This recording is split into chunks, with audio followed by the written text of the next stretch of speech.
At my daughter's wedding, she came up to me and whispered in my ear, "Dad, leave now. I'm ashamed of you in front of my in-laws." That same evening, she called, "Transfer me $50,000 to cover the wedding costs." I replied with just 3 words she'll never forget. Before continuing, subscribe to the channel and write in the comments what time it is in your region right now. The March morning smelled like rain and wet earth when my phone rang. I was in the vineyard, checking the dormant vines for winter damage, my hands stained with soil that no amount of scrubbing ever completely removes. 20 acres of Cabernet Sauvignon stretching across the Napa hillside, my life's work, my pride, my legacy.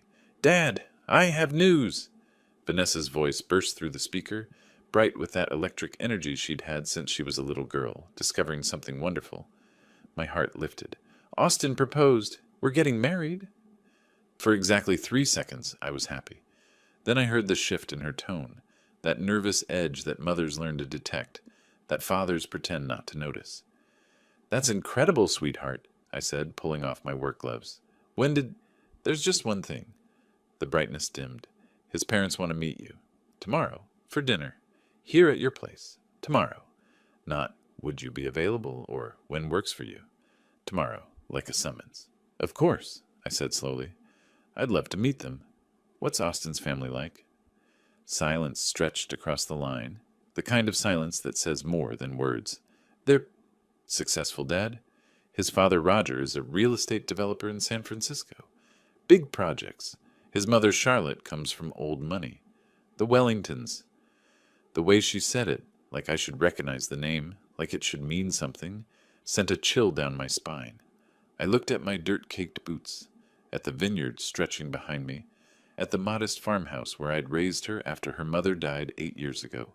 "Sounds impressive," I said carefully. "What time should I expect everyone?" 6 o'clock. And Dad?" Another pause. Maybe dress nice. They're used to certain standards." I hung up feeling unsettled in a way I couldn't name. Something in her voice, that apologetic tone, like she was bracing for impact, sat wrong in my gut. The next day I cleaned the house, put on my good shirt, the blue one Vanessa bought me last Christmas, set the dining table with the nice dishes. I'd planned a simple dinner, roasted chicken, vegetables from my garden, a bottle of my 2019 Cabernet that had won a bronze medal at the county fair. Honest food, honest wine. Vanessa arrived 2 hours early, her BMW crunching on the gravel drive. She stepped out wearing designer clothes I didn't recognize, her face tight with anxiety. "Dad, we need to talk before they get here." She walked through my house like a health inspector, her eyes cataloging everything with barely concealed dismay. The worn leather couch, the framed photos of her childhood on the mantel, the awards from local wine competitions, my work boots by the door. This is very you," she said, which somehow didn't sound like a compliment. "What's wrong, Vanessa?" She turned to face me, and I barely recognized the woman standing in my living room. This wasn't my daughter, the girl who'd helped me harvest grapes every autumn, who'd laughed when juice stained her clothes. Purple, who'd cried in my arms when her mother died and told me we'd get through it together. "Dad, the Prestons are from San Francisco. They move in certain circles. Roger's development projects are worth hundreds of millions. Charlotte sits on the boards of 3 museums. They have expectations." "Expectations," I repeated flatly, "about presentation, about how things should look." She gestured vaguely at my home, at me. "Maybe you could change into something more formal? And when they talk about their work, just let them talk. Don't mention the vineyard too much. They might not understand the scale of what you do here." Something cold settled in my chest. The scale of what I do? You know what I mean. It's not a big commercial operation. It's more of a hobby vineyard. 20 acres, 30 years of work, wines that had won competitions, that had been served at weddings and anniversaries, that had paid for her college education. A hobby. "Vanessa, I'm not going to pretend to be someone I'm not." "I'm not asking you to pretend." Her voice rose, cracking with frustration. "I'm asking you to make a good impression. This is important to me. Austin's family is important. Can't you just try?" "Try to what? Be ashamed of who I am?" That's not what I said. It's what you meant. We stood in my living room, the room where I'd read her bedtime stories, where we'd decorated Christmas trees, where she'd shown me her college acceptance letter, staring at each other like strangers. They'll be here in an hour, she said finally, her voice cold. Please, please. She left me standing there, my good shirt suddenly feeling inadequate, my home looking shabby through her eyes. I walked to the window and looked out at my vineyard, at the vines I'd planted with my own hands, at the land that had sustained us. For the first time in 8 years, since the day I'd buried my wife, I felt truly alone. And I had a terrible feeling this was only the beginning. I didn't change my shirt, call it stubbornness, call it pride, I don't know. But I stood at that window for a long time, remembering. Vanessa had been 6 when we planted the eastern section. She'd insisted on helping, her tiny hands pressing soil around the rootstock, while I explained how these small plants would grow into something magnificent if we were patient, if we cared for them properly. Like magic, Daddy? She'd asked. No, sweetheart, I'd told her. Better than magic. It's work and time and love. She'd believed me then. She'd believed in this place, in this life. When had that changed? I traced the timeline backward. A year ago, she'd met Austin at some tech industry mixer in the city. He worked for his father's investment firm, or rather, he had an office there and a title that sounded important. She'd been excited, talking about him constantly. He's so sophisticated, Dad, so polished. He knows all these fascinating people. 6 months ago, the visits home became less frequent. When she did come, she'd glance around the house with a look I'd started recognizing. The same look tourists gave roadside farm stands. Appreciative but distant, like it was quaint but not quite real. 3 months ago, she'd suggested I might want to update the house. Just small things, Dad. Maybe new furniture, something more contemporary. I'd laughed it off, not understanding she was serious. Now I understood. She'd been preparing me for this moment, or rather, preparing herself to be embarrassed by me. The Tesla arrived precisely at 6. I knew it was a Tesla because Vanessa had mentioned it 3 times in the past hour, like the car brand was somehow relevant to my character assessment. Through the window, I watched 3 people emerge.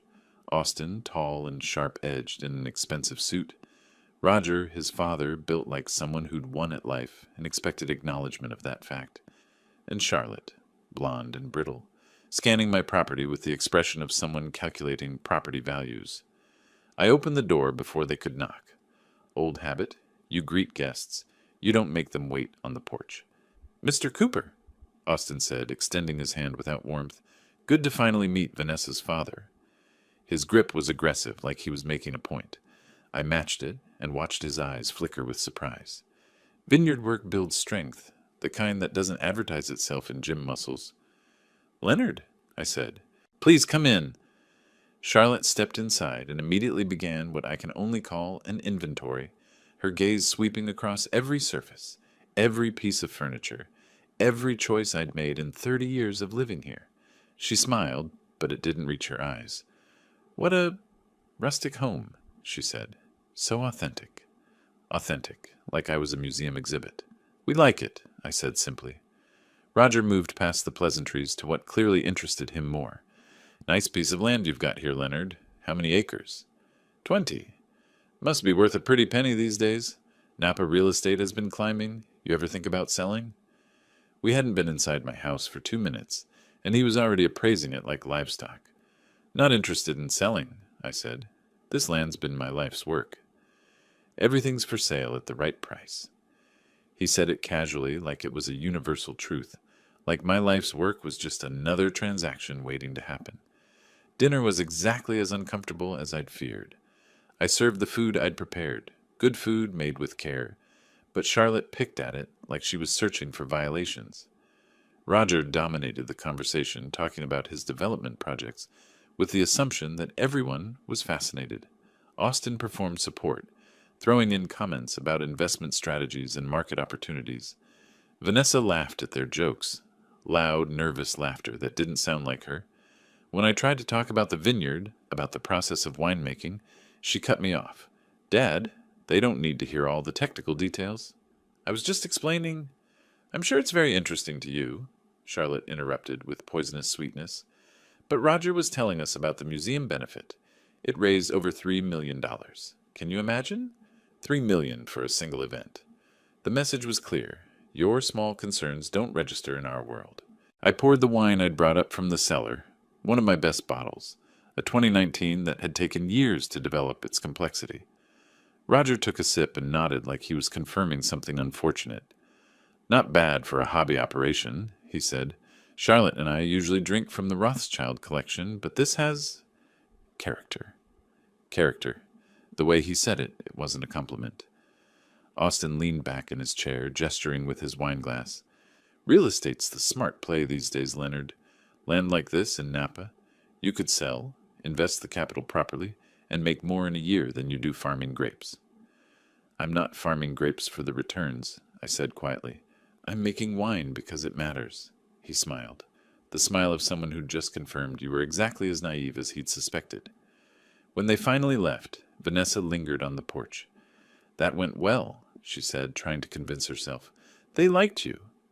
I looked at my daughter, this stranger wearing Vanessa's face, and felt something break inside my chest. Did they? Or did they just confirm everything they already assumed? Dad, don't be dramatic. You're being too sensitive. Am I? Or am I finally seeing clearly? She drove away without answering, taillights disappearing down the hill. I sat on the porch as darkness settled over the vineyard, the vines silent witnesses to everything that had just happened. For 8 years since losing my wife, this land had been enough. My work had been enough. Vanessa had been enough. But somewhere along the way, I'd stopped being enough for her. And the worst part? I had a feeling tonight was just the opening move in a game I hadn't realized we were playing. The 3 months between that dinner and the wedding were a masterclass in erosion. Not the sudden collapse of a cliff face, but the slow wearing away of stone by water, relentless, methodical, impossible to stop once it begins. Vanessa's visits became rare. When she did come, it was always with an agenda. Dad, the Prestons invited us to their charity gala next month. It's at the Fairmont. Very formal. Maybe you could buy a proper suit? Something tailored? I was pruning vines when she said it, my hands steady with the shears. I have a suit. You have a suit from 2010 that you wore to Aunt Marie's funeral. It still fits, she sighed, that particular sigh people use when they've decided you're being deliberately difficult. This is important to me. These events matter. People notice these things. People. Not I notice. People. As if she'd outsourced her judgment to a committee of strangers in expensive clothes. I'll think about it, I said, which we both knew meant no. She drove away frustrated, and I returned to the vines. Funny thing about grapevines, they don't care what you wear. They respond to consistency, patience, and honest work.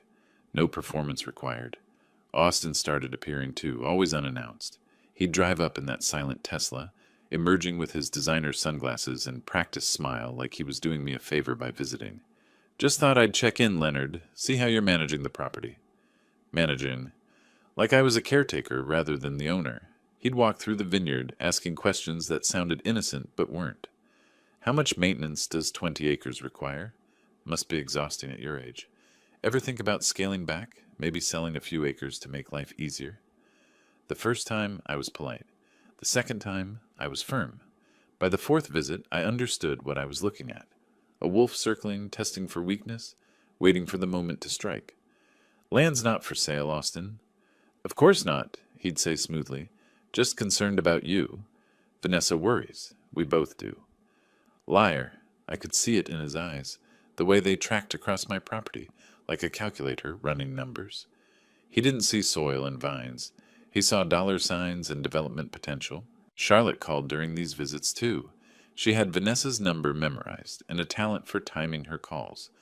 When I was within earshot, her voice would carry through the phone, sharp and penetrating. Darling, about the wedding. We really must discuss the father of the bride situation. I know you love him, but presentation matters. Perhaps he could sit at a side table. We can't have him at the head table in that old suit. What would the Harringtons think? I watched my daughter's face during these calls, watched her agree, watched her apologize for me like I was a problem to be managed rather than a person to be defended. Mom says maybe you could skip the reception? she asked once, not meeting my eyes. "You could come to the ceremony and then leave before dinner. It might be easier." Easier for whom? For everyone. Everyone. There was that word again. The invisible jury that had convicted me of the crime of being insufficiently impressive. I noticed other things, too.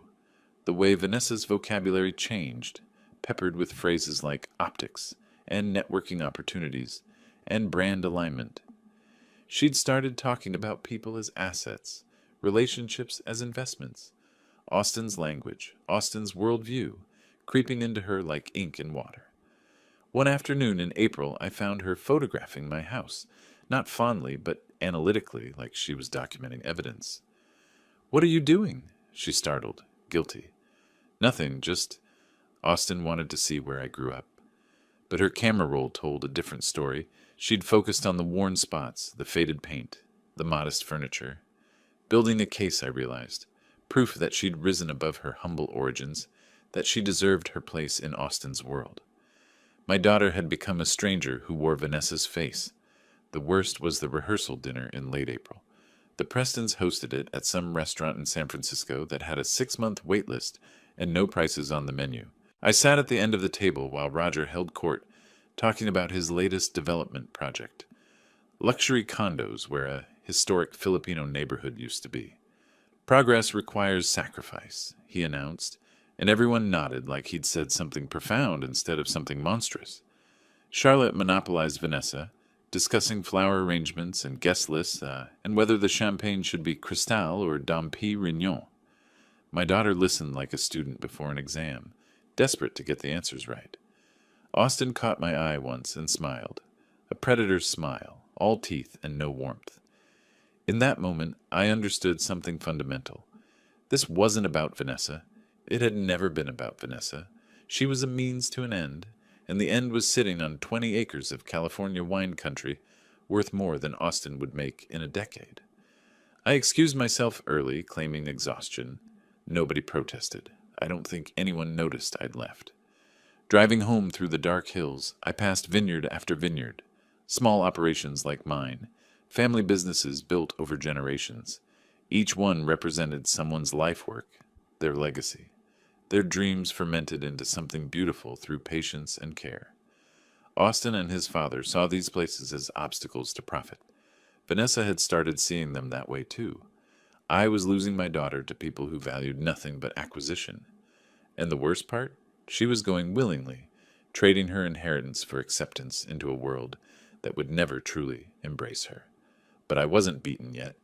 You don't survive 30 years of farming without learning that some fights can't be won through force. Sometimes you have to be patient, watch the weather, wait for the right moment to harvest. My moment was coming. I just needed to recognize it when it arrived. The wedding invitation arrived in early May, heavy cardstock with gold embossing, my name rendered in calligraphy that probably cost more than my monthly water bill. Dress code, black tie. Location, the Preston Estate, Atherton. I bought a new suit, not because Vanessa asked, but because I wanted to walk into that wedding with dignity. Let no one say I didn't try, that I didn't make the effort, that I didn't give my daughter every chance to remember who I was before she chose to forget.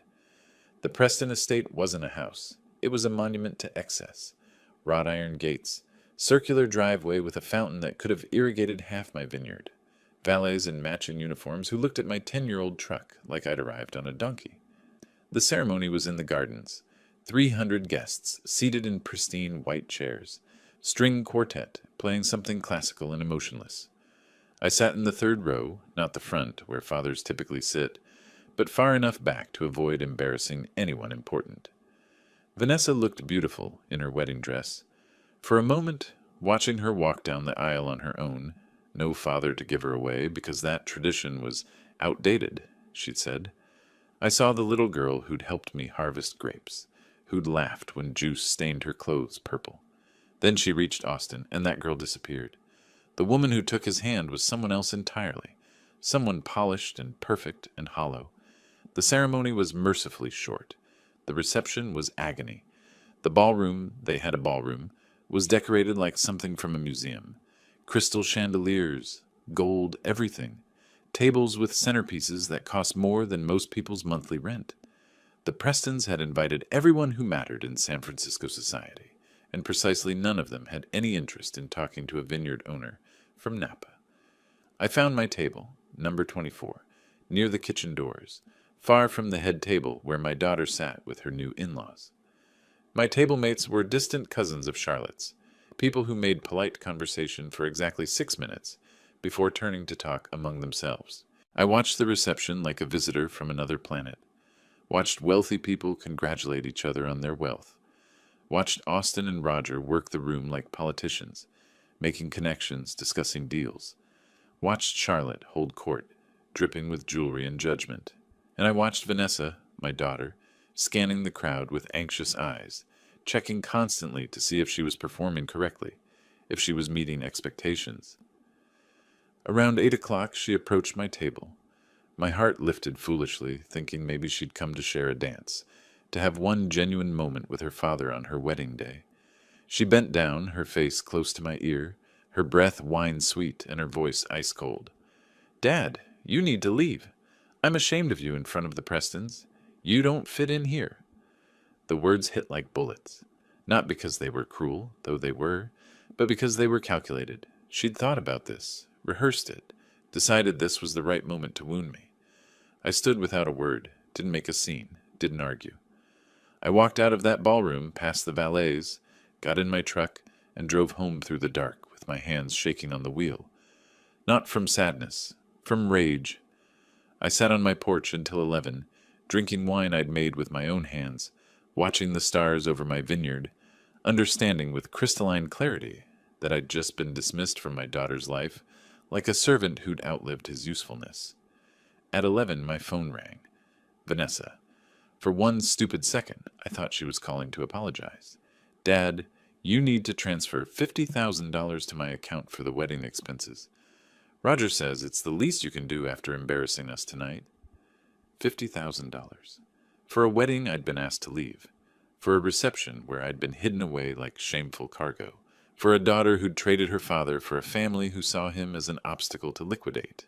I looked at my phone, at Vanessa's name on the screen, at the last remnants of who she used to be evaporating in the California night, and I said 3 words that changed everything. "See you in court." I hung up. She called back immediately. I didn't answer. She called 6 more times. I turned off my phone. I sat there on my porch, and something fundamental shifted inside me. The father who'd tried to understand, who'd made excuses, who'd hoped his daughter would come to her senses, that man was gone. In his place was someone who understood that patience wasn't always a virtue, that some people mistake kindness for weakness, that my daughter and her new family had looked at my life's work and seen only one thing, an asset to be acquired. They thought I was too old, too simple, too tired to fight back. They were about to learn that grapes aren't the only thing that gets more potent with age. The next morning I made 2 phone calls. The first was to Marcus Wade, a property attorney in Napa who'd helped me draft my will years ago. The second was to Clayton Hughes, a real estate appraiser I'd met at a wine industry conference.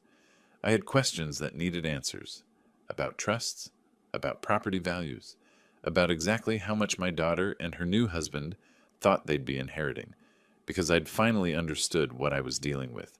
This wasn't about family. This was a business transaction, and I'd been too blind to see it. Austin hadn't fallen in love with Vanessa. He'd fallen in love with my balance sheet. Well, business could be played many ways, and I'd spent 30 years learning patience, strategy, and the value of perfect timing. Wine needs time to mature. Revenge, I was discovering, has the same requirement. By the time the sun rose over my vineyard that morning, I wasn't mourning what I'd lost. I was planning what I'd protect, and how I'd make them understand that you don't steal from a man who spent his life cultivating things that take years to bear fruit. This harvest would be unlike anything they expected. Marcus Wade's office smelled like leather and old paper, the scent of contracts that held lives together or tore them apart. I'd called him at 7 that morning, the day after the wedding, and he'd agreed to see me immediately. 30 years of knowing someone builds that kind of trust. "Leonard," he said, gesturing to the chair across from his desk, "you sounded urgent on the phone." I laid it out for him. The wedding, the dismissal, the demand for $50,000, and then I asked the question that had kept me awake all night. My will leaves everything to Vanessa. The vineyard, the house, all of it. Can I change that? Marcus leaned back, fingers steepled. You can change your will any time. But you said everything. Is the property solely in your name? Yes, has been for 30 years. Then legally it's yours to do with as you please. He paused, studying my face. But Leonard, this is your daughter we're talking about. Are you sure you want to? She asked me to leave her wedding because I embarrassed her, then called an hour later, demanding money. My voice was steady, cold. I'm not sure about anything anymore except that I need to protect what I've built. Marcus nodded slowly. There are options, trusts, conditional inheritances, charitable foundations. What exactly are you trying to accomplish? I'm trying to make sure my land doesn't get turned into condos the day after my funeral. That's when I understood what Marcus had been dancing around. He'd seen this before. Families destroyed by money, children circling like vultures, legacies demolished for quick profit. Give me a few days, he said. I'll research your options and we'll talk. I left his office and drove straight to Clayton Hughes's real estate appraisal firm. Clayton was someone I'd met at a wine industry conference 3 years ago, a straight shooter who'd helped several small vineyard owners understand their property values during a tax reassessment. Leonard Cooper, he said, shaking my hand warmly. What brings you in? I need to know what my land is worth. 20 acres, established vineyard, farmhouse, equipment, current market value. He raised an eyebrow. Thinking of selling. Thinking of knowing what I've got. It took him 2 days. When he called me back, the number hit me like a punch. 4.2 million, Clayton said. The Napa market has exploded in the past 5 years. Your location, your established vines, your water rights. You're sitting on a gold mine, Leonard. $4.2 million. I'd known the land was valuable, but this was generational wealth. This was why Austin had started showing up, why Roger had asked about selling, why the whole Preston family had tolerated my daughter marrying beneath their perceived station. They weren't tolerating anything. They were investing. Clayton, one more question. Has anyone contacted you or any other appraisers about my property recently? Silence on the other end. Then carefully, I can't discuss other clients. I'm not asking you to. I'm asking if someone has been shopping around valuations for land they don't own yet. Another pause. Leonard, I can't confirm names, but I can say that 3 weeks ago, someone did ask me to provide a preliminary valuation for a property matching your description. They said it would be changing hands within the year, and they were interested in development potential. My hands tightened on the phone. Development potential? They specifically asked about subdivision possibilities. How many lots could fit on 20 acres? What the zoning restrictions were? Whether the agricultural designation could be challenged. I thanked Clayton and hung up. Stood in my living room, looking out at the vineyard I'd spent 30 years cultivating, understanding with perfect clarity what I'd been too blind to see before. Austin hadn't fallen in love with my daughter. He'd fallen in love with my address. The wedding wasn't about family. It was a business transaction. Get the girl, wait for the old man to die, inherit the land, bulldoze the vines, subdivide the property, build luxury homes, flip them for millions. Vanessa was a key to a vault she didn't even know existed, and I'd been so focused on losing my daughter that I'd missed the wolf already inside my house, measuring the walls. That evening I opened a bottle of my 2018 reserve, the wine I'd been saving for a special occasion. This qualified. I sat on my porch as the sun set over the hills, turning the sky the color of young Pinot Noir, and I thought about patience. Wine doesn't rush. You can't force fermentation, can't hurry aging, can't skip the careful process of turning bitter grapes into something worth savoring. Any fool can crush grapes and get juice. The art is in the waiting, the watching, the knowing exactly when to act. Austin and his family had made a fundamental mistake. They'd assumed that because I was simple, I was stupid. That because I worked with my hands, I didn't understand numbers. That because I was patient, I was passive. They were about to learn the difference between patience and weakness. My phone rang. Vanessa. I watched it buzz on the table, her name illuminated in the gathering dark, and I didn't answer. She called 3 more times that week. I ignored each one. Let her wonder. Let her worry. Let them all start to suspect that maybe the old man wasn't quite as cooperative as they'd assumed. Marcus called on Friday. I've drafted 3 options for you. Can you come in Monday? I'll be there. I spent the weekend in the vineyard, tending the vines, checking the irrigation, doing the work that had defined my life. But now I saw it differently. This wasn't just my livelihood anymore. It was a fortress, and I was preparing its defenses. Monday morning, Marcus spread the documents across his desk like a general planning strategy. Option 1, revocable trust. You maintain control but can change terms anytime. Option 2, irrevocable trust with conditions. Option 3, full transfer to a charitable foundation upon your death. I studied each one, understanding their implications. The irrevocable trust. Explain that one again. You transfer the property into a trust. Upon your death, it goes to designated beneficiaries, but only if they meet specific conditions you set now. If they don't meet those conditions, it goes to a backup beneficiary, usually a charity.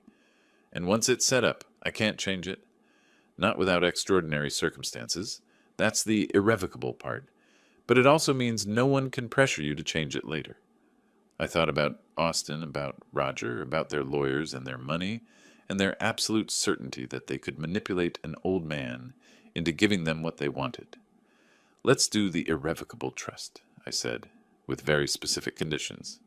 Marcus smiled grimly. What kind of conditions? The kind that separate people who love the land from people who love the money.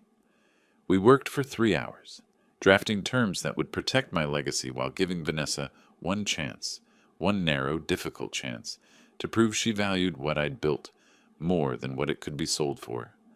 When we finished, Marcus looked at me with something like respect. Leonard, this is bulletproof, but it's also going to make you extremely unpopular with your family. Marcus, they kicked me out of a wedding and demanded $50,000. I don't think we're at risk of losing anything that still exists. He nodded. I'll have the final documents ready by Friday. We'll need witnesses, notarization, the full legal framework. Once you sign, there's no going back. Good, I said. No going back is exactly what I want. June arrived with the heat that makes grapes swell on the vine. I'd spent 3 weeks quietly, methodically building my fortress. The trust was signed, notarized, filed with the county. My will was updated. Everything was in order. Vanessa had called 14 times. I'd answered none of them. Let silence do its work. The appraisal was complete. The trust was ironclad. And I'd added one final touch. I'd asked Clayton to document every inquiry he'd received about my property, including dates, names when possible, and specific questions asked. He'd provided a detailed report. It made for interesting reading. Austin Preston had contacted 4 different real estate firms about my land. Not his family's future property or his father-in-law's vineyard. He'd specifically said the Cooper property like it was already his to sell. I was admiring this documentation on a Thursday afternoon when I heard the crunch of tires on gravel. Not the usual delivery truck or neighbor's car, multiple vehicles. I walked to the window. Vanessa's BMW, Austin's Tesla, and a gray sedan I didn't recognize. Showtime. They approached the door with the confidence of people who've already won. I opened it before they could knock, because I wanted them off balance from the start. Dad? Vanessa said, trying for warmth and achieving something closer to anxiety. We've been trying to reach you. I know. I've been busy. We need to talk. She gestured to the 2 men beside her. This is Austin, of course, and this is Mr. Pemberton. He's a notary. We thought it would be helpful to have him here for what we need to discuss. A notary. They'd brought a notary to my house. The audacity was almost impressive. Come in, I said pleasantly. Let's discuss.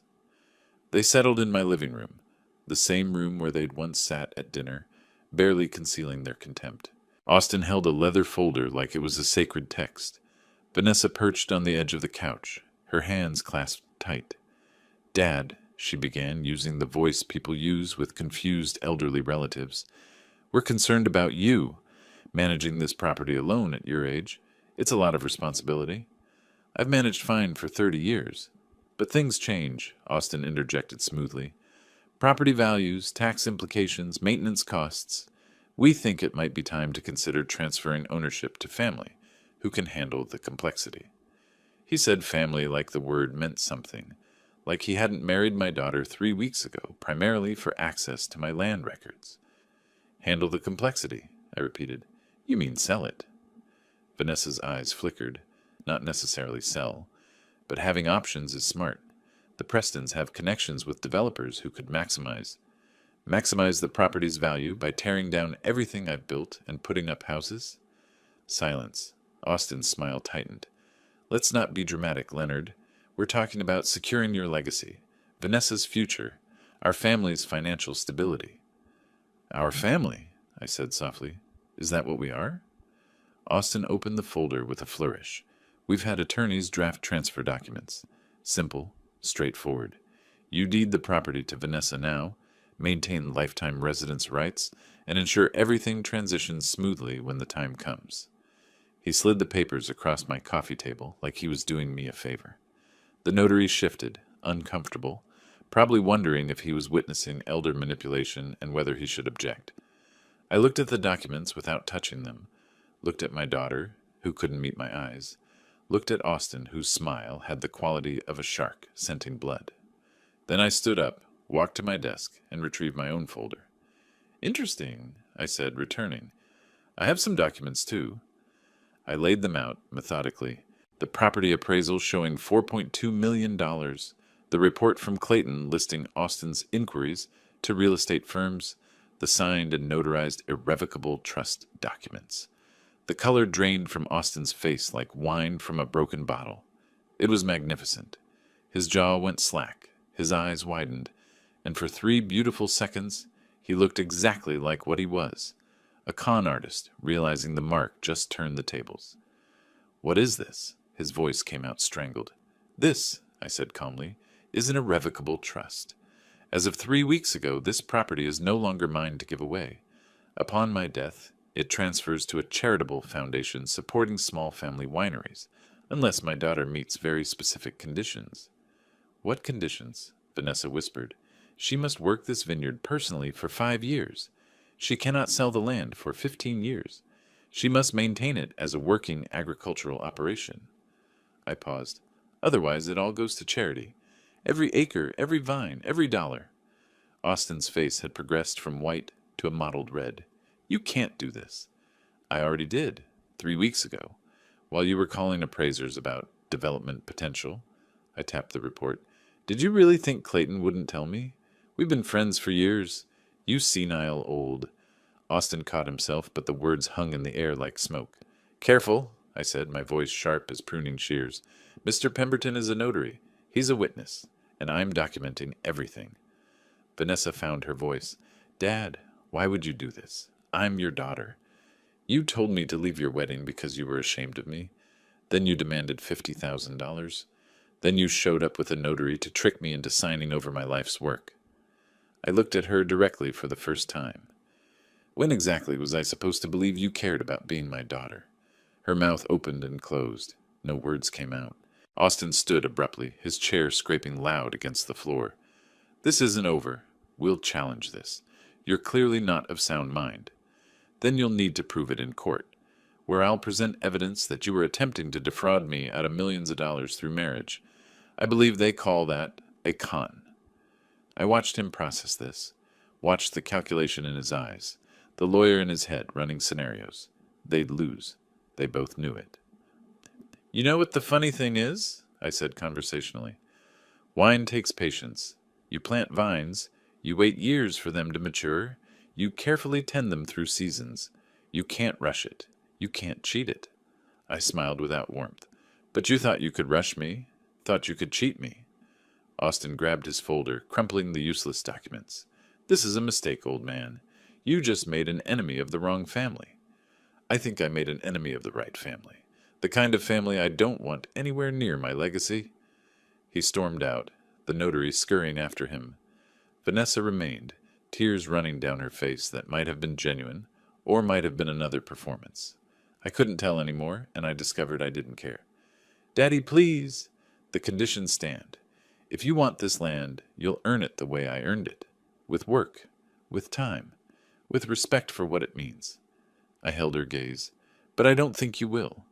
I think you'll choose Austin's money over my dirt, and that's your choice to make. She left without another word. I sat in my living room, listening to their cars leave, feeling the weight of what I'd done settling over me like evening fog over the vineyard. This would get ugly. There would be lawyers, arguments, probably attempts to have me declared incompetent, but I'd protected what mattered. The land would survive. The vines would grow. And if Vanessa ever found her way back to who she used to be, there was still a path home. Just a very specific, very narrow path that required her to actually care. Through the window I could see the vineyard in the late afternoon sun, rows of vines marching up the hillside like soldiers. 30 years of work, 30 years of patience. Austin wanted to turn all of this into money in a year. Well, he'd just learned something about patience, and I'd just taught him something about underestimating the old man with dirt under his fingernails. The war was just beginning, but the first battle, that one was mine. The week after my confrontation with Austin and Vanessa, silence descended like fog over the vineyard. No calls, no visits, no attempts at reconciliation. I knew what that silence meant. They were regrouping, strategizing, preparing their next move. I wasn't idle either. Marcus and I spent hours reviewing the trust documents, looking for any possible weakness they might exploit. We found none. The paperwork was airtight, witnessed by 3 people, notarized, and filed with every relevant agency. My mental competency at the time of signing was documented by my doctor, who'd given me a routine physical 2 days before. Everything was bulletproof, but I underestimated Roger Preston's reach. The first attack came through my neighbor, Isabella Rossi, who owned the vineyard adjacent to mine. She stopped by on a Tuesday morning, her face troubled. "Leonard, I need to tell you something. A man came to see me yesterday, said he was a lawyer representing your daughter. He was asking questions about you." "What kind of questions?" "About your memory. Whether you seemed confused lately. Whether you'd been acting strangely." Her eyes were worried. "I told him you were sharp as ever. But Leonard, what's going on?" I explained the situation, not all of it, but enough. Isabella listened, her expression hardening. "They're trying to build a case that you're incompetent," she said, "to invalidate the trust." "I know, but I saw it coming." By mid-July, the legal papers arrived. Roger Preston had hired Whitmore and Associates, one of San Francisco's most aggressive law firms.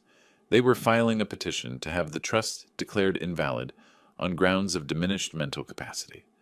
Supporting the petition was an affidavit signed by Vanessa Cooper Preston, stating that her father had exhibited confusion, memory loss, and erratic decision-making consistent with early-stage dementia. Reading my daughter's signature on that document felt like swallowing broken glass. Marcus called immediately after receiving his copy. "Leonard, this is serious.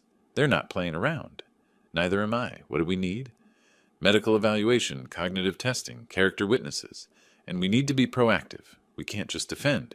We need to attack their credibility." "What do you mean?" "I mean we find out why Austin really married your daughter. We prove this was fraud from the beginning." I remembered Clayton's report about Austin contacting real estate firms. I might already have something. I spent the next week gathering evidence. Clayton provided detailed records of every conversation he'd had with Austin or his representatives. I contacted the other appraisers Austin had approached. 2 of them were willing to provide statements about his specific questions regarding subdivision and development. But the real breakthrough came from an unexpected source. I was in town buying supplies when I ran into Jack Morrison, a realtor I'd known casually for years. He pulled me aside at the hardware store. "Leonard, I heard about your legal troubles.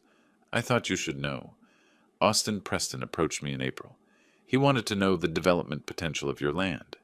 Asked specifically about turning 20 acres into luxury home lots." "Do you still have records of that conversation?" "Better. I have emails.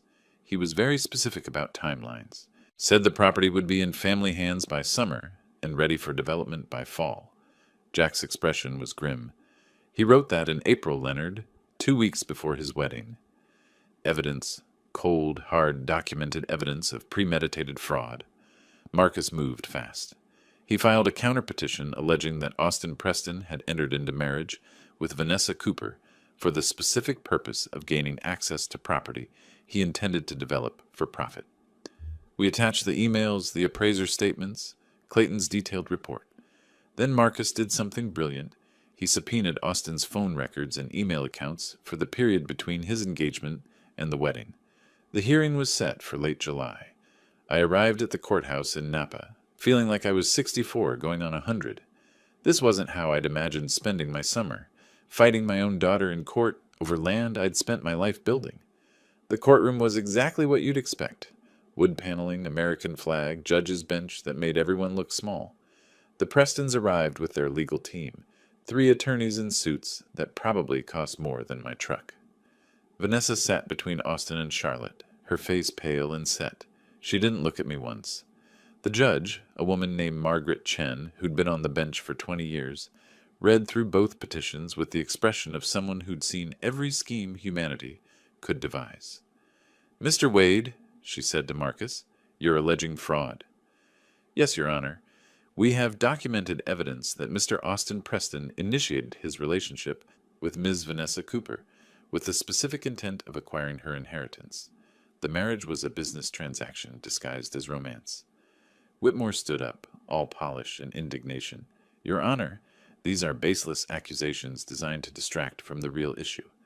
Mr. Cooper's declining mental state and his irrational decision to disinherit his only child."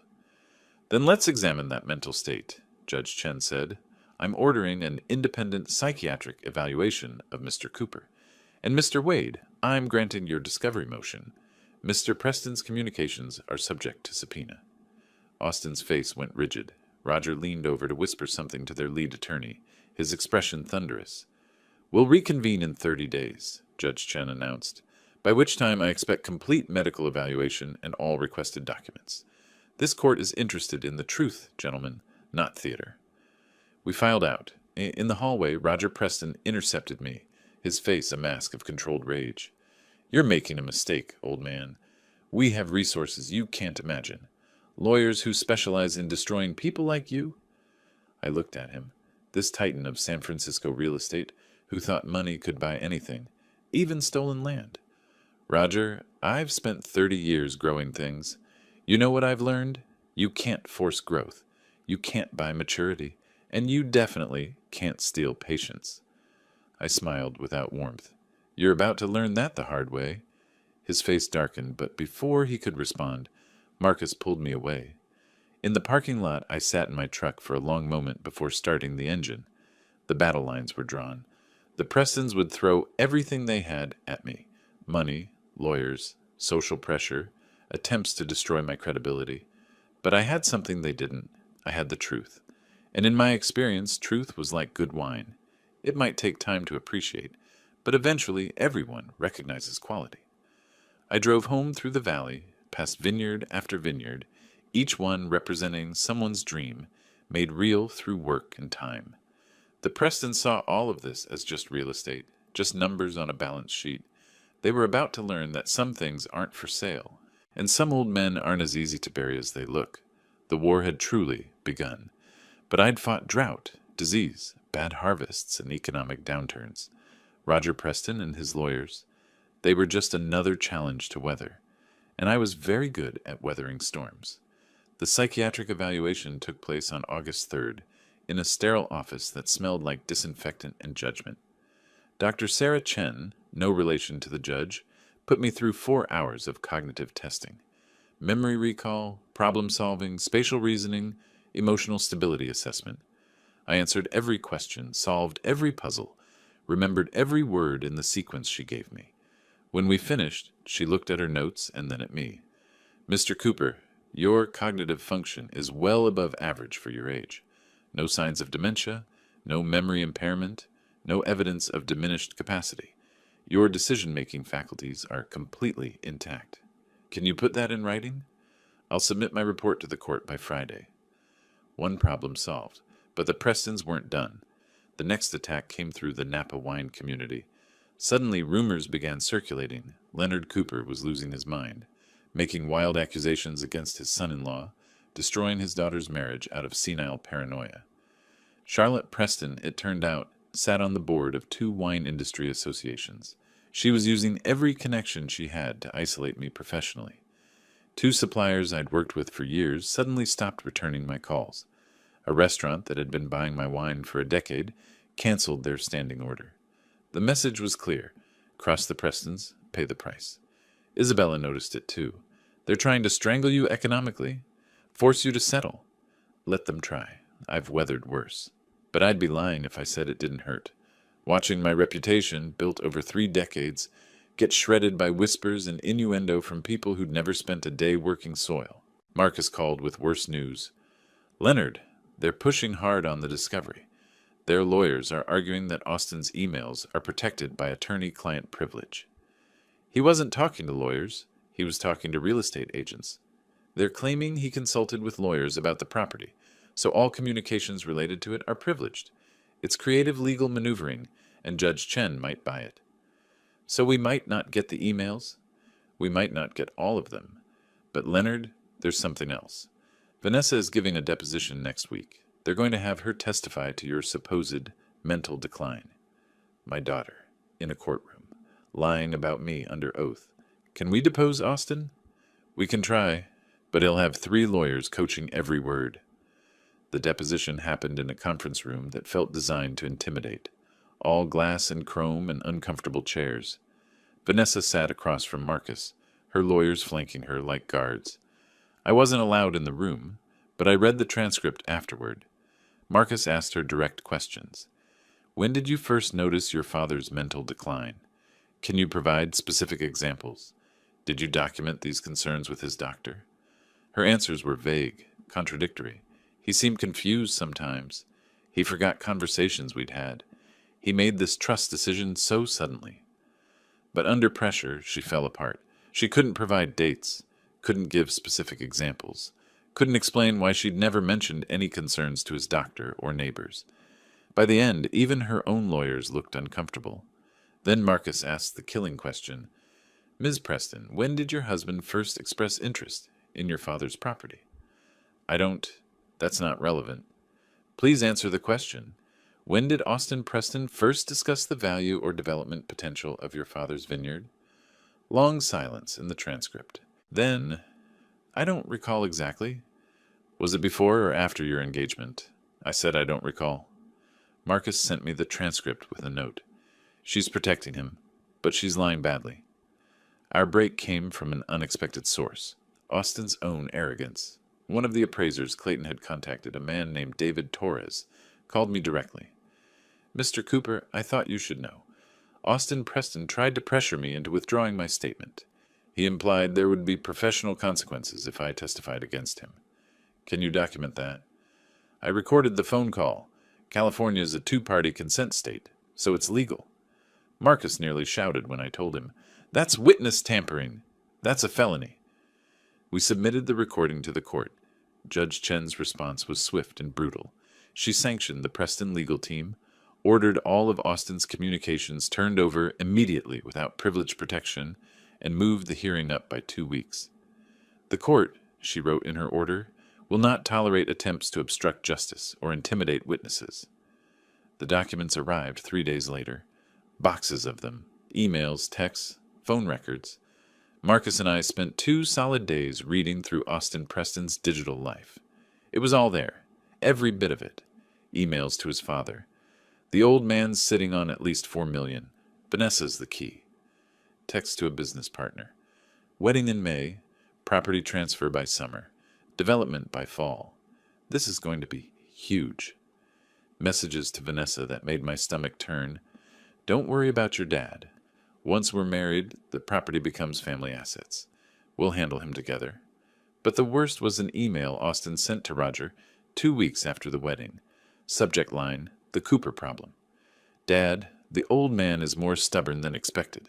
Vanessa can't convince him to sign over the property. We need to consider legal options to have him declared incompetent. Mom's friend knows a psychiatrist who specializes in elder care evaluations. Might be useful. They'd been planning this from the start.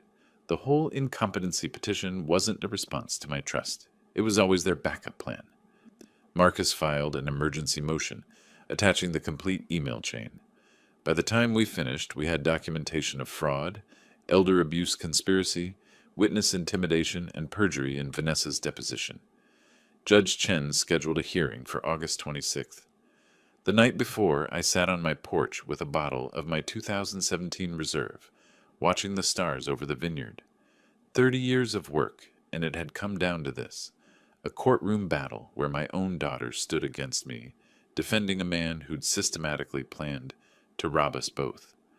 Because that was the bitter truth I'd finally accepted.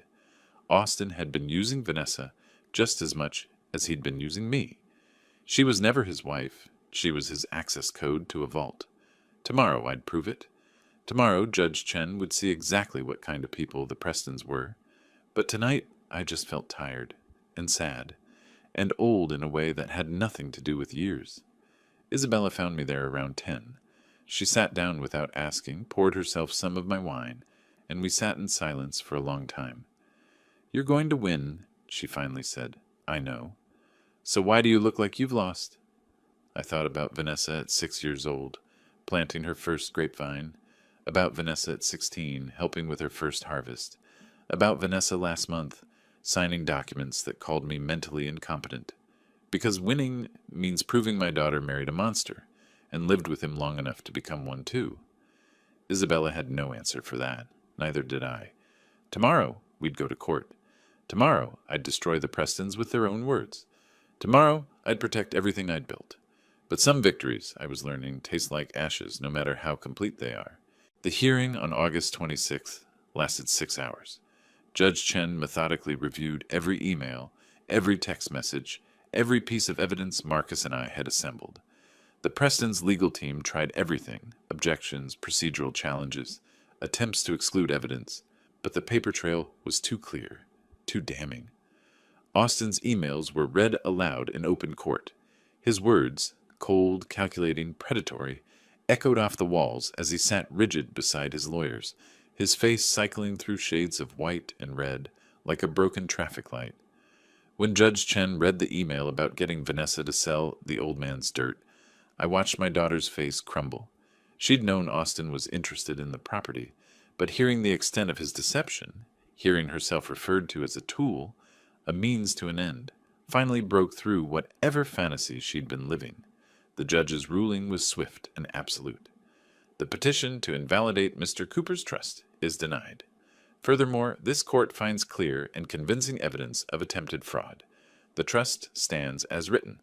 This matter is concluded. She looked directly at Austin. "Mr. Preston, I'm referring the evidence of witness, tampering to the district attorney's office. You should consider retaining criminal counsel." Roger Preston's face went purple. Charlotte looked like she'd been slapped. Austin just stared at the table, his carefully constructed world collapsing around him. We left the courthouse into a wall of reporters. The story had leaked, probably through court staff who'd seen the evidence, and the local press had descended like vultures on fresh meat. "Mr. Cooper, is it true the Prestons tried to steal your land through marriage?" "Mr. Preston, did you marry Vanessa Cooper for her inheritance?" "How does it feel knowing your son-in-law planned to develop your vineyard?" I said nothing, just walked to my truck. But the reporters followed the Prestons, and I watched their ordeal with something close to satisfaction.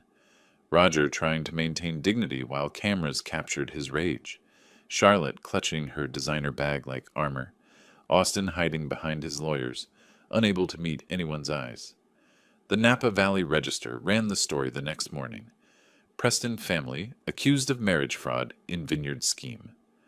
The article laid out everything: the emails, the appraisals, the systematic plan to acquire my land through deception.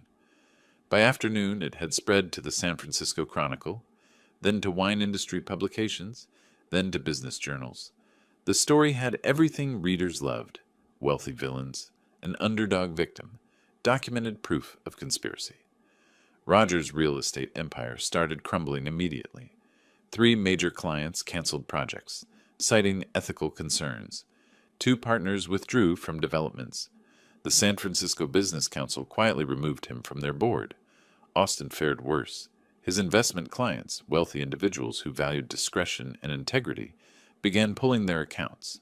Nobody wants a financial advisor who married for money and got caught. Within a week, he'd lost 60% of his portfolio. Charlotte's social standing evaporated. The museums and charities she'd supported suddenly had no room for her on their boards. Invitations dried up. The society pages that once featured her philanthropic work now detailed her family's disgrace. My phone rang at 2 in the morning, 3 weeks after the hearing. Vanessa, her voice wrecked with crying. "Dad, what have you done? Austin says this is all my fault. He says I ruined everything. The Prestons are losing clients, losing money, losing their reputation, and it's all because of me." I sat up in bed, turning on the light. "No, Vanessa. It's because of what they did. What you helped them do. I didn't know. I didn't know he was planning all of this. You knew enough. You knew he was interested in my land. You knew he was pushing for me to transfer ownership. You signed documents declaring me incompetent." My voice stayed calm, steady. "You chose their side at every turn. Because I loved him.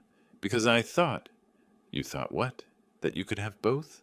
That you could betray your father and keep your family money?" Silence. Then small and broken. "He's leaving me, Dad. Austin filed for divorce yesterday. He says I didn't deliver what I promised." Those were his exact words. Didn't deliver. There it was, the final blow. Austin had used her completely, then discarded her the moment she became a liability rather than an asset. "I'm sorry you're hurting," I said, and I meant it. "But this isn't my fault, Vanessa. This is what happens when you build a marriage on lies and greed. The Prestons are saying I'm the one who pushed for all of this. Charlotte told everyone I was obsessed with their money, that I manipulated Austin into pursuing your land. They're making me the villain." Of course they were.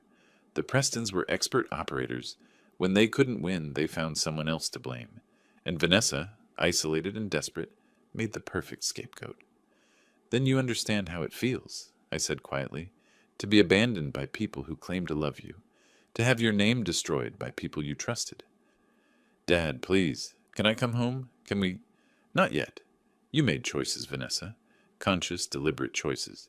You don't get to run back to me just because those choices had consequences." I hung up, sat in the dark of my bedroom, listening to the night sounds of the vineyard, wind through the vines, distant coyotes, the ancient earth settling. I'd won. Completely. Decisively. Brutally. The Prestons were ruined. Austin had lost his business, his reputation, his marriage.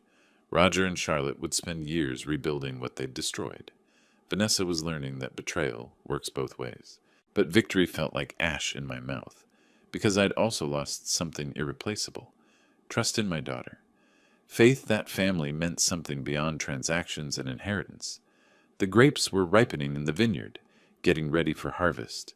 In a few weeks, we'd pick them, crush them, begin the long process of fermentation and aging. Wine takes time. So does trust. The question was whether Vanessa understood that, whether she was capable of the patience required to rebuild what she'd destroyed. I'd know soon enough, because despite everything, she was still my daughter. And the door wasn't closed forever, just narrowed to a very specific, very difficult path that required genuine change. September would tell me what she was made of. She appeared on my doorstep on a September afternoon, when the light turns gold and the air smells like ripening grapes. No BMW this time. She'd arrived in an Uber. No designer clothes, just jeans and an old sweater I'd recognized from her college years. Vanessa stood there with a small suitcase, her face older than it should be, her eyes red from crying. In her hand she clutched her wedding ring, not wearing it, but holding it like evidence of her own stupidity. "Dad," she said, just that, nothing else. I stood in the doorway of the house where I'd raised her, looking at this stranger who wore my daughter's face, and I felt something crack inside my chest. Not quite forgiveness, not quite hope, but something in that territory. "Come in," I said. We sat at the kitchen table, where we'd eaten 1,000 meals together. I made coffee, because that's what you do when you don't know what to say. She stared at her hands, at the ring that had meant everything to her 3 months ago, and now meant nothing at all. "Austin filed the divorce papers," she said finally. "He's claiming I defrauded him. says I promised him access to your property and then sabotaged the relationship. His lawyers are demanding I pay back the wedding expenses, all $200,000. I let that sink in. Can he do that? Probably not, but he's trying. The Prestons are burning everything down, and I'm in the blast radius. She looked up at me. I was stupid, Dad. Unforgivably stupid. I let them convince me that you were the problem, that you were holding me back, that your life was somehow less valuable than theirs. Why? Because I wanted to belong somewhere. After Mom died, I felt like I was drowning. And when Austin showed up with his perfect family and his perfect life, I thought that was the answer. I thought if I could just fit into their world, I wouldn't hurt anymore. She was crying now, tears tracking down her face in a way that reminded me painfully of her mother. But you didn't fit, I said gently. You just bent yourself into shapes that weren't you. I know. And by the time I realized it, I'd already burned everything down. I chose money over you, status over family, lies over truth. She wiped her eyes. The Prestons are blaming me for everything. Charlotte called me a gold digger at a charity event. Roger's lawyers are investigating whether they can sue me for damages. Austin told his friends I trapped him into marriage. They're scapegoating you, because that's what they do. They destroy people and walk away clean. She looked at me with something like wonder. But you didn't let them do it to you. You fought back. You protected yourself when I wouldn't protect you. We sat in silence. Outside, I could see the vineyard in the afternoon light, rows of vines heavy with grapes almost ready for harvest, 30 years of work, nearly stolen, now secure. I don't expect you to forgive me, Vanessa said. I don't expect anything, but I came to tell you that you were right. About everything. About Austin, about the Prestons, about what really matters. And I came to ask, her voice broke, is there any way back? I thought about the trust documents sitting in Marcus's office, the conditions I'd written that she'd have to meet, the years of work ahead if she wanted to inherit this land. There's a way, I said slowly, but it's not easy and it's not quick. Tell me. The trust has conditions. If you want this vineyard after I'm gone, you work here for 5 years. Not visiting, working, learning every aspect of winemaking. You live here, you tend the vines, you do the harvest. No shortcuts, no hired managers, no selling out after a year. 5 years, she repeated, and you can't sell the land for 15 years after that. If you violate either condition, everything goes to charity. The house, the equipment, all 20 acres. She absorbed this. You're saying I have to prove I care about this place more than the money. I'm saying you have to actually care about this place more than the money. Not prove it, become it. Vanessa looked out at the vineyard. I tried to see it through her eyes. 5 years of physical labor, of modest living, of patience and work without immediate reward. Everything the Prestons had taught her to despise. When do I start? She asked. Tomorrow. Harvest begins next week. You'll be here for every day of it. She nodded, something like determination crossing her face. I'll need to get my things from the apartment. Austin's lawyers are fighting over everything, but I don't care anymore. He can have it all. Vanessa, this won't be easy. Working a vineyard is backbreaking. The pay is barely enough to live on. Your friends won't understand. You'll be giving up. I'm not giving up anything that matters, she interrupted. I already lost what matters. This is trying to find it again. We talked for another hour, working out logistics. She'd move into the guest room, the same room she'd slept in as a child. She'd start with the basic tasks, pruning, irrigation management, soil testing. Marcus would update the trust to reflect her commitment. As the sun set, turning the hills the color of Merlot, I walked her out to the vineyard. We stood among the vines I'd planted 30 years ago, heavy with fruit that would soon become wine. Your mother helped to plant this section, I said. You were 6 years old. You dug holes with a trowel while she and I set the rootstock. I remember, Vanessa said softly. I asked if they'd grow into magic beanstalks. And I told you they'd grow into something better, something real. We stood there as darkness fell over the valley, two people who'd nearly destroyed each other, trying to find a path back to something resembling family. Those 3 words, Vanessa said, when I called demanding $50,000 and you said, see you in court. That changed everything, didn't it? It was the moment I stopped being your victim and started being your father again. the moment I chose to protect what I'd built instead of letting you tear it down. I'm glad you did, she whispered, even though it hurt, even though it exposed everything. I looked at my daughter, broken, humbled, finally willing to learn the lessons I'd been trying to teach her whole life. Lessons about patience, about work, about the difference between value and price. Grapes take time, I said. You can't rush fermentation. You can't shortcut aging. The best wine comes from patience and care and understanding that some things can't be forced. Like trust, Vanessa said. Like trust. The vineyard stretched around us in the darkness, vines rustling in the evening breeze. Somewhere in the distance I heard the sound of Isabella's tractor, my neighbor preparing for her own harvest, the rhythm of work that had sustained this valley for generations. I'd won my war, protected my legacy, taught the Prestons and their son that some old men aren't as easy to rob as they look. But the victory was bittersweet, complicated, real in the way that life is real, messy and painful and requiring constant tending. Vanessa would work the harvest. She'd live here, learn here, maybe find her way back to who she used to be. Maybe not. The trust would ensure that my land stayed land, that these vines kept producing fruit, that the work I'd done wouldn't be bulldozed for condos. That was enough. It had to be enough.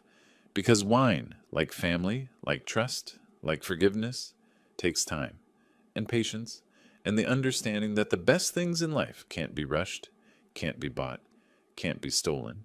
They have to be grown. If you like this story, please like this video, subscribe to the channel, and share your impressions of this story in the comments. To listen to the next story, click on the box on the left. Thank you for watching.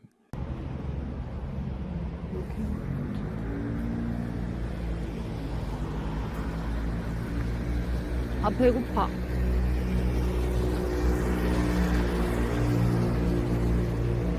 오, 샤시머, 어서오세요.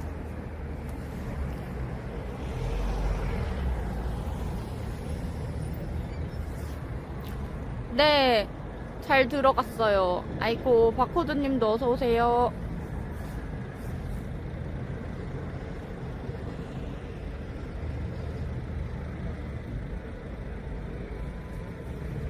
초밥이요? 아. 아, 침포시장에서 가까워요, 집이? 오.